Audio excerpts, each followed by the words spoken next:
Hi guys, how are you? I hope all of you are doing well. आज की इस video में हम could have been, could have to, could have had और could have had to को discuss करेंगे। Previous video में हमने कुड और कुड बी को डिस्कस किया था।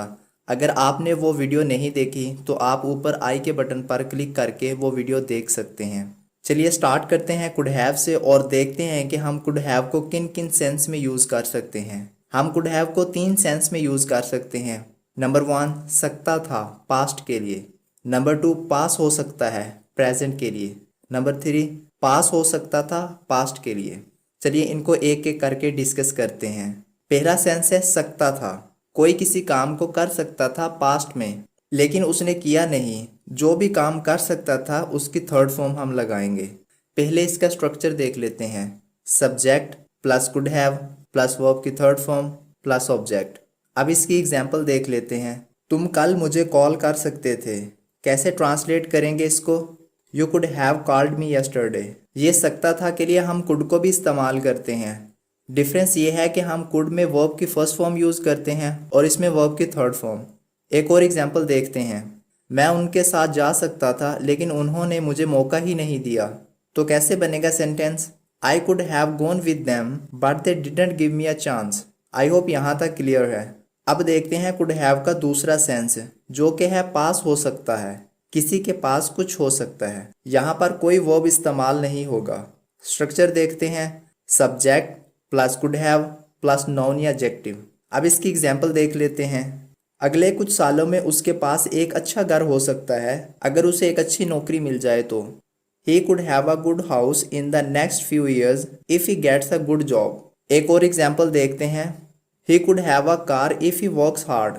यानी इसके पास एक कार हो सकती है अगर वो सख्त मेहनत करता है तो। अगर हम पास्ट में देखें तो He could have a good house today if he had a good job। देखें पहले वाला सेंटेंस तो वही है, लेकिन अगला जो सेंटेंस है हमें इससे पता चलता है कि बात प्रेजेंट की हो रही है या पास्ट की। वैसे तो ये देखने में सेम ही है, लेकिन जब बात हो रही हो तो तब पता चलेगा कि बात किस सेंस में हो रही है। He could have a car today if he worked hard। अगर वो पास्ट में मेहनत करता तो आज उसके पास कार हो सकती थी। आई होप यहाँ तक क्लियर है।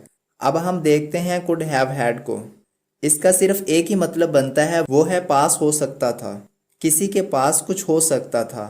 हमने कुड हैव में देखा कि इसमें भी पास हो सकता था। अगर सेंटेंस हो कि उसके पास एक अच्छा घर हो सकता था, तो आप यहाँ पर कुड हैव का भी इस्तेमाल कर सकते हैं और कुड हैव हैड का भी। इसमें भी स्ट्रक्चर सेम रहेगा, बस साथ में हैड आ जाएगा। Subject plus could have had plus noun या एडजेक्टिव। एग्जाम्पल देख लेते हैं। He could have had a good house if he had a good job. उसके पास एक अच्छा घर हो सकता था अगर उसके पास एक अच्छी नौकरी होती। एक और एग्जाम्पल देखते हैं। She could have had more but she never cared. उसके पास ज़्यादा हो सकता था लेकिन उसने कभी परवाह नहीं की। अगर नेगेटिव बनाना हो तो कुड के बाद नॉट लगा देंगे। जैसे he couldn't have had money if I hadn't spotted him. Could not को हम शॉर्ट में कुडंट बोलते हैं और हैड नॉट को शॉर्ट में हम हैडेंट बोलते हैं। उसके पास पैसे नहीं हो सकते थे अगर मैं उसे स्पॉट ना करता। यहाँ तक क्लियर है। अब हम देखते हैं कुड हैव बीन को। कुड हैव बीन को हम यूज़ करते हैं किया जा सकता था के सेंस में, सेम ऐसे ही जैसे कुड बी में था। आप इनको एक दूसरे की जगह यूज़ कर सकते हैं। जैसे उसे भेजा जा सकता था, यहाँ पर हम दोनों का यूज़ कर सकते हैं। कुड बी को भी लगा सकते हैं और कुड हैव बीन को भी।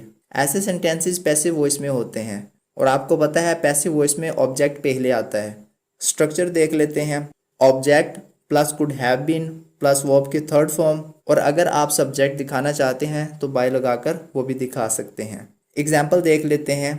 आई could have been asked about where we were on Sunday. मुझे पूछा जा सकता था कि हम संडे को कहाँ थे। ये जो आई है ये ऑब्जेक्ट का काम कर रहा है। कहीं आप सोचें कि मुझे के लिए तो मी आना था। एक और एग्जाम्पल देख लेते हैं। This information could have been shared among the people.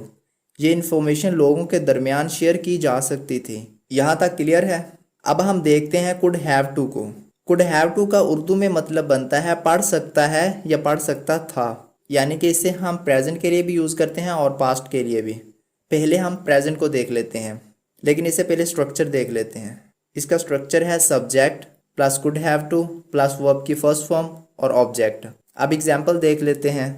आज आपको स्कूल जाना पड़ सकता है। यहाँ प्रेजेंट की बात हो रही है या कह लें कि नियर फ्यूचर की। तो कैसे ट्रांसलेट करेंगे? You could have to go to school today. एक और एग्जाम्पल देखते हैं। तुम्हें वहाँ जाना पड़ सकता है। You could have to go there. अगर हमने कुड हैव टू को पास्ट यानी सकता था के लिए यूज़ करना हो तो कैसे करेंगे? बस करना क्या है, इसी को पास्ट में ले चलेंगे।